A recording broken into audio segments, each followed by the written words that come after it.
नारो लगाड़ीशो। बोलो भारत माता की, भारत माता की। वडोदरानी आ ऐतिहासिक अने संस्कारी धरती परथी सौने आजादीना महापर्वनी हार्दिक शुभकामनाओं।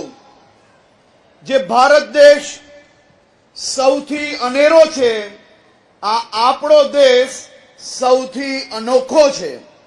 तेवा आपणा देशनी आजादीना 80मो स्वातंत्र्य पर्व आज आपणे सौ साथे मळीने उजवी रह्या छे। आ वर्षनो स्वातंत्र्य दिवस आपना सौ माटे खूब विशेष छे।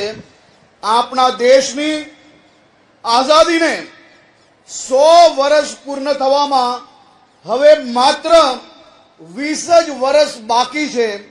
वडाप्रधान श्री नरेंद्रभाई मोदीए 5 वर्ष पहला विकसित भारत 2047 નું લક્ષ્ય એ દેશવાસીઓને આપ્યું હતું।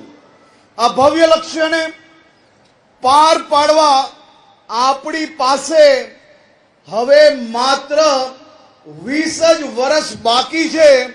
ત્યારે આપણે આ આવનારા 20 વર્ષ એ આપણા સૌ માટે અમૃત કાળની સાથે સાથે આપણો કર્તવ્ય કાળ પણ છે। आ महाभारती ने परम वैभवना शिखारे बिराजमान करवानुं सपनु आपणे सौए साथे मळीने पूरुं करवानुं छे। आ माटे आपणे सौए साथे मळीने पाछला 5 वर्षमां आपणे स्वमूल्यांकनना माध्यमथी नक्की करवुं पड़शे के आपणे आ दिशामां शुं हासिल करी शक्या, અને સાથે સાથે આપણે નક્કી કરવાનું છે કે આપણે કયા નવા ટાર્ગેટ હાસિલ કરવાના છે। માટે 80મો સ્વાતંત્ર્ય દિવસ એ માત્ર ઉજવણી નથી, આ પર્વ આગામી 20 વર્ષના આયોજન માટે આપણા સૌ માટે એક મહાન પ્રેરણા છે। ગુજરાત અને ગુજરાતના નાગરિકો एक साथे मळीने ऐतिहासिक स्पीड थी आ दिशा में आगळ वधी रह्या छे। आजे ज्यारे आपणे संस्कारी नगरी वडोदरा में राष्ट्रीय पर्वनी उजवणी करी रह्या छे, त्यारे गुजरातनी आ भव्य विकास यात्रानी मारे वात करवी छे। आपना गौरववंता ऐतिहासिक वारसाथी लईने स्थानिक क्रांतिनी आजे वात करवी छे। विकास क्रांति में अग्रेसर गुजरात ए अंग्रेजों सामेनी आजादीनी लड़ाईमां पण सौथी अग्रेसर हतुं। आपणी आ माटीए अनेक सपूतो अने वीरांगनाओने जन्म आप्यो छे। तेमणे लंडनमां सशस्त्र क्रांतिवीर कच्छना श्यामजी कृष्ण वर्मानी आजे याद आवे छे। तेमणे लंडनमां इंडिया हाउसनी स्थापना करी। सौराष्ट्रना सरदारसिंह राणाए क्रांतिकारीओनी शस्त्र अने आर्थिक मदद करी। नवसारीना मैडम भिकाईजी कामाने आपणे क्यारेय भूली ना सकीए। तेमने जर्मनीमां सौ प्रथम वखत भारतनो राष्ट्रध्वज ए दुनियामां फरकाव्यो एवा मैडम भिकाईजी कामाने आज आप सौ वती हूँ नमन करूं छुं। युवानोने बलिदान में शहीद विनोद किनारीवालानुं नाम आजे पण अमर छे। आम क्रांतिनो मार्ग होय, सत्याग्रहनो होय के पछी बंधारणनुं घडतर होय, गुजरातना आ तमाम नामी अनामी सपूतोए भारत माता माटे पोतानुं सर्वस्व बलिदान आप्युं छे। देशना स्वातंत्र्य संग्राममां इतिहासमां गुजरातना 2 महान सपूतोनुं नाम सुवर्ण अक्षरे लखायेलुं छे। आ 2 विरल सपूतो एटले पूज्य महात्मा गांधीजी अने सरदार वल्लभभाई पटेल। आ बंने आजादीनी लड़ाईमां विजनरी आगेवानो हता। तेमणे आजादीनी लड़ाईने એક નવી અને ચોક્કસ દિશા આપી હતી. ગાંધીજીએ આઝાદીની લડાઈમાં સામાન્ય માણસની લડાઈ બનાવી.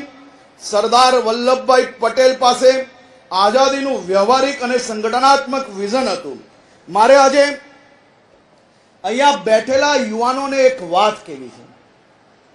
તમે સૌ લોકો ટેકનો સેવી છો. મારી આપને વિનંતી છે કે આ 80માં આઝાદીના પર્વ નિમિત્તે તમે આજે એક નાનું એવું ગૂગલમાં એક સર્ચ કરજો કે ઇટલીના 9 પ્રાંતોને સાથે લાવવા માટે કેટલા વર્ષ લાગ્યા હતા. એવું જણાવે છે કે ઇટલીના 9 પ્રાંતોને સાથે લાવવા માટે 23 વર્ષ લાગ્યા હતા.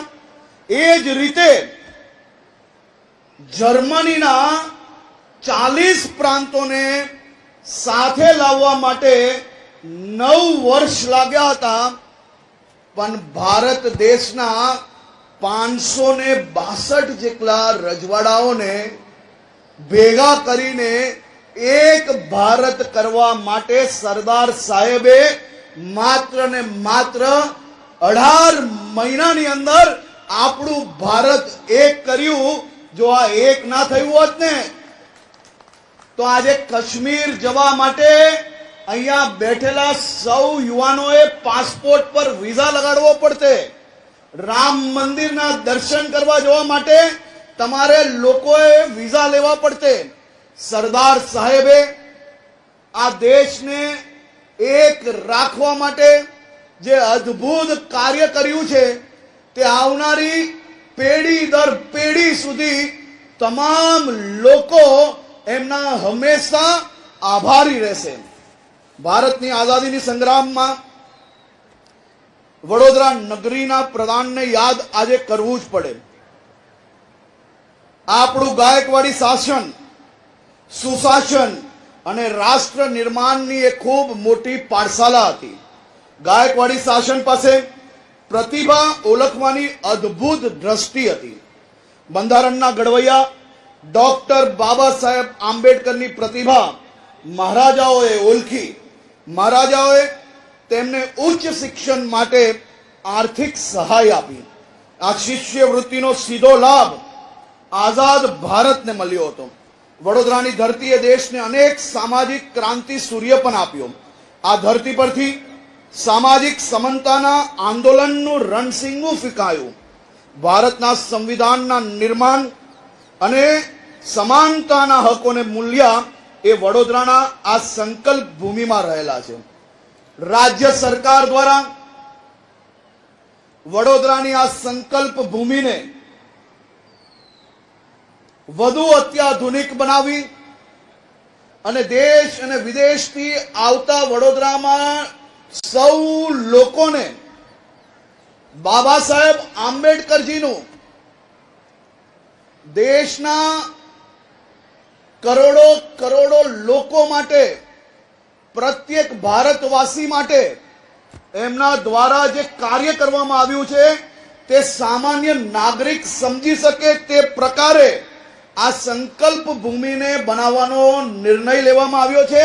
જે આવનારા 2 મહિનાની અંદર એનું કામ પૂર્ણ કરવામાં આવશે અને વડોદરા ખાતે બાબા સાહેબ આંબેડકરના જીવન પર એક અદ્ભુત મ્યુઝિયમ બી તૈયાર થઈ ચૂક્યું છે, જે બી આવનારા દિવસોમાં એનું પણ લોકાર્પણ કરવામાં આવશે. પ્રખર રાષ્ટ્રવાદી અને યુગ પુરુષ મહર્ષિ અરવિંદ ઘોષને યાદ કર્યા વિના આઝાદીનો આ ઉત્સવ એ અધૂરો છે. પોતાના જીવનના 13 વર્ષ અરવિંદ બાબુએ વડોદરાના પોતાને કર્મભૂમિ બનાવી હતી. મહારાજા સયાજી રાવના મહત્વના પત્રો અને ભાષણોનું ડ્રાફ્ટ પણ અરવિંદ બાબુ જ તૈયાર કરતા. हिमाचल प्रदेशના ધર્મશાળામાં વરસાદે તોડ્યા રેકોર્ડ. અવિરત મુશળધાર વરસાદથી જનજીવન પ્રભાવિત. માર્ગો પર ધસમસતા પાણીમાં અટવાયા વાહનો. દેલેખ હોસ્પિટલ નજીક પાણીના પ્રચંડ પ્રવાહમાં ભૂપેડ તણાયું.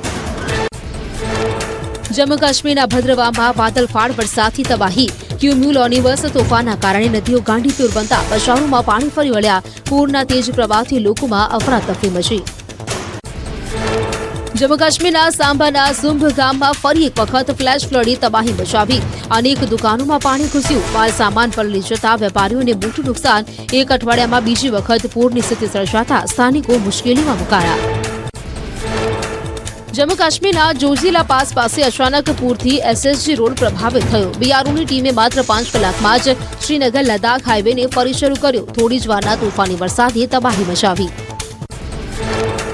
શ્રીનગરમાં લી હાઈવે પર સોનબર્ગના રંગામોડ વિસ્તારમાં વાદળ ફાટ્યું. નદીમાં અચાનક જળસ્તર વધતા અફરાતફરી મચી ગઈ. સુરક્ષાને ધ્યાનમાં રાખી પ્રવાસીઓ અને નાગરિકોને નદીના કિનારાથી દૂર રહેવા અપીલ કરાઈ.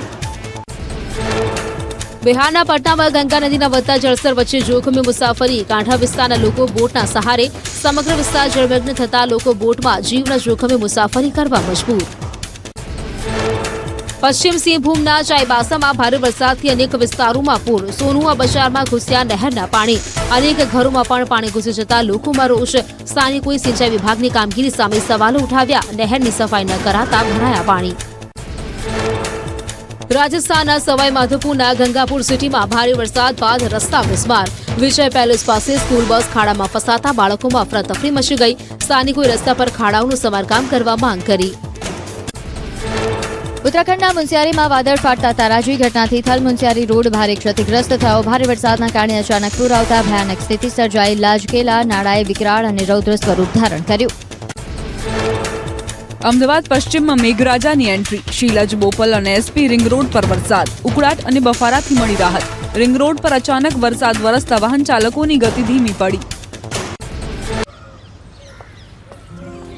નંદિકા, શું થયું? શોર્ટ સર્કિટ થઈ ગયો. અહીંયા સ્પેશિયલિસ્ટની જરૂર છે. મામૂલી વાયર્સ નહીં, વાયર્સના સ્પેશિયલિસ્ટ. ગિરનાર મિની કુંભમાં કલાકારો પાછળ થયેલા ખર્ચનો આંકડો ચોંકાવનારો છે. છેડાયો વિવાદનો મધપૂડો. ગિરનારની ગોદમાં યોજાયેલી મહાશિવરાત્રીના મિની કુંભ મેળાના ખર્ચને લઈને હવે ગંભીર સવાલો ઉભા થયા છે. આરટીઆઈમાં મળેલી માહિતી બાદ કલાકારોના મહેનતાણા, ઇવેન્ટ મેનેજમેન્ટ અને બહારથી આવેલા અધિકારીઓ મહેમાનોના રોકાણ જમણના ખર્ચને લઈને વિવાદ વકર્યો છે. આક્ષેપ છે કે 2025માં જે કલાકારોને 5 થી 10 હજાર રૂપિયા સુધીનું મહેનતાણું ચૂકવાયું હતું એ જ કલાકારોને 2026માં લાખો રૂપિયા સુધીની રકમ ચૂકવવામાં આવી. 2025માં સાંસ્કૃતિક કાર્યક્રમ પાછળ આશરે 7 લાખ રૂપિયાનો ખર્ચ થયો, જ્યારે 2026માં આ જ ખર્ચ 1 કરોડને પાર પહોંચ્યો હોવાનો દાવો છે. 2026માં ગાયિકા મૈથિલી ઠાકુરને 24 લાખ રૂપિયા, ગીતા રબારીને 12.5 લાખ અને પાર્થ ઓઝાને 12 લાખ રૂપિયા ચૂકવાયા હોવાની માહિતી સામે આવી છે. વિપક્ષનો સવાલ છે કે 1-2 કલાકના કાર્યક્રમ માટે કલાકારોને આટલી મોટી રકમ કયા નિયમ અને માપદંડ હેઠળ ચૂકવાય? મહાનગરપાલિકાના વિપક્ષ નેતા લલિત પરસાણાએ સમગ્ર મામલે ઉચ્ચ કક્ષાની તપાસની માંગ કરી, જ્યારે ઉતારા મંડળના પ્રમુખ ભાવેશ વેકરિયાએ પણ ખર્ચ અંગે આક્રોશ વ્યક્ત કર્યો. બીજી તરફ જૂનાગઢ જિલ્લા યુવા વિકાસ અધિકારી એનડી વાળાએ આક્ષેપો ફગાવ્યા. અધિકારીને જણાવ્યા પ્રમાણે સ્થાનિક કલાકારોની પસંદગી નિયમ મુજબ થઈ હતી. તેમણે નક્કી કરેલી રકમ જ ચૂકવાઈ છે, જ્યારે મોટા કલાકારોની પસંદગી અને ચૂકવણીની પ્રક્રિયા વડી કચેરીથી થઈ હોવાનો તેમણે દાવો કર્યો છે. દશામાના વ્રતમાં ફેલાતી અંધશ્રદ્ધા મુદ્દે વિજ્ઞાન જાથા મેદાને. રાજકોટમાં દશામાના વ્રતને લઈને વિજ્ઞાન જાથાએ સવાલો ઉઠાવ્યા. વિજ્ઞાન જાથાનો દાવો છે કે દશામાના નામે કેટલાક લોકો અંધશ્રદ્ધા ફેલાવી રહ્યા છે. મૂર્તિ દૂધ પીવે છે તેવા દાવા કરી લોકોને એકઠા કરવામાં આવે છે અને તેમના ખિસ્સા ખાલી કરવામાં આવે છે. વિજ્ઞાન જાથાના ચેરમેન જયંત પંડ્યાએ કહ્યું કે લોકોની આસ્થા સામે તેમનો કોઈ વિરોધ નથી, પરંતુ આસ્થાના નામે અંધશ્રદ્ધા ફેલાવવામાં આવે અને લોકોને ભય બતાવવામાં આવે તેનો વિરોધ છે. તેમણે એવો દાવો કર્યો કે તાજેતરમાં એક સ્થળે મૂર્તિ દૂધ પીતી હોવાનો દાવો કરી લોકોને એકઠા કરાયા, જે વિજ્ઞાન જાથાએ પહોંચી માફી મંગાવી. દશામાના વ્રતને લઈને પ્રસિદ્ધ થતી કેટલીક પત્રિકાઓમાં અંધશ્રદ્ધા ફેલાવતા લખાણો જોવા મળે છે, જેમાં માતાજીના નામે કાર્ય નહીં કરો તો અપમૃત્યુ. દિલ્હીથી ખેડૂતોના ખાતામાં સીધા જ દર વર્ષે 6000 રૂપિયા મોકલે છે. ખેડૂત આ રૂપિયા જમા થયાની સાથે એને ઘડીભરમાં માહિતી મળી જાય છે. આપણા વડોદરા જિલ્લાના દરેક ગામડાઓ સુધી વિકાસ લક્ષી લાભ પહોંચ્યા છે. લોકોને ગ્રામીણ જીવન સ્તર વધુ સ્તૃત બન્યું છે. 15માં નાણાં પંચ અંતર્ગત વડોદરા જિલ્લાને એક્સ્ટ્રા 479 કરોડ રૂપિયાની ગ્રાન્ટ મળી છે. કુદરતી આફતો સમયે લોકો સુરક્ષિત રહે તેની પણ સરકારે ચિંતા કરી છે. સંવેદનશીલ વિસ્તારોમાં 4 થી વધારે શેલ્ટર હોમ નવા બનાવવામાં આવ્યા છે. વડોદરા જિલ્લા એક આદર્શ અને સમૃદ્ધ જિલ્લો બનાવવાની આપણો જે સંકલ્પ છે તેમાં આપ સૌનો સહયોગની પૂરેપૂરી અપેક્ષા છે. આપનો અન્નદાતા ખેડૂત ગુજરાતના વિકાસનો મુખ્ય પાયો છે. વડાપ્રધાન શ્રી નરેન્દ્રભાઈ મોદીએ સરકારથી સમૃદ્ધિનો સંકલ્પ આપ્યો છે. રાજ્ય સરકાર કૃષિ ક્ષેત્રે ઐતિહાસિક નિર્ણયો જ્યારે લઈ રહી છે ત્યારે આકાશી આફતો સમયે સરકાર ખેડૂતોનો એ વિશેષ ચિંતા કરી રહી છે. દેશમાં છેલ્લા 10 વર્ષમાં 1.36 કરોડ ખેડૂતોને માત્ર ને માત્ર ગુજરાત સરકારે ગુજરાતમાં આ 1.36 કરોડ ખેડૂતોને રાહત આપી છે. અનેક પેકેજો આપ્યા છે. પીએમ કિસાન યોજનામાં રાજ્યના 59.25 લાખથી વધુ ખેડૂતોને સીધો 6000 રૂપિયાનો લાભ મળે છે. વડોદરા જિલ્લામાં પ્રાકૃતિક ખેતી માટે 181 ક્લસ્ટરોની રચના કરવામાં આવી છે. પ્રાકૃતિક ખેડૂત કુલ મળીને 1810 જેટલા લોકોને આર્થિક મદદ મળી રહી છે. 308 મોડલ ફાર્મ તૈયાર કરાવી લેવામાં આવ્યા છે. ખેત પેદાશોનો સારો ભાવ મળે તે માટે 38 વેચાણ કેન્દ્રો કાર્યરત છે. ખાસ કરીને આ વર્ષે આપણે વંદે માતરમના 150 વર્ષ પૂર્ણ થયા છે. આ વર્ષે આપણા ગીત રાષ્ટ્રગીત વંદે માતરમની રચનાને 150 વર્ષ આખું દેશ ઉજવી રહ્યું છે. બંકિમ ચંદ્ર ચેટર્જીએ રચેલી આ મહામંત્રએ આઝાદીની લડાઈમાં નવા પ્રાણ પૂર્યા હતા. વડાપ્રધાન શ્રી નરેન્દ્રભાઈ મોદીએ આ ગીતને મોટું ગૌરવનું લક્ષ્ય બનાવ્યું છે. સરકારે વંદે માતરમને રાષ્ટ્રગાન સમાજને સર્વોચ્ચ દરજ્જો આપ્યો છે. સુજલામ સુફલામ મલયચ શીતલામ સસ્ય શ્યામલામ આ પવિત્ર શબ્દોમાં સર્વાંગી વિકાસનું ભવ્ય વિઝન છુપાયેલું છે. ગુજરાત સરકારે આ ગીતને જ પોતાનો વિકાસ મંત્ર બનાવ્યો છે. મિત્રો, દાયકાઓ પહેલા આપણે પાણી માટે ગુજરાતમાં વલખાતા હતા, પરંતુ નરેન્દ્રભાઈ મોદીની દીર્ઘ દ્રષ્ટિથી પાણીની સમસ્યા હવે ભૂતકાળ બની ગઈ છે. વડોદરાની અંદર ખાસ કરીને જલ સંચય અને પૂર નિયંત્રણની ખૂબ વિશેષ કામગીરીઓ કરવામાં આવી છે. પૂર નિયંત્રણ અને જલ સંચય માટે વ્યાપક કામગીરી હાથ ધરાઈ છે. સાવલીના પોઈચા કનોડા ખાતે મહી નદી પર નવીન વિયરનું કામ પ્રગતિ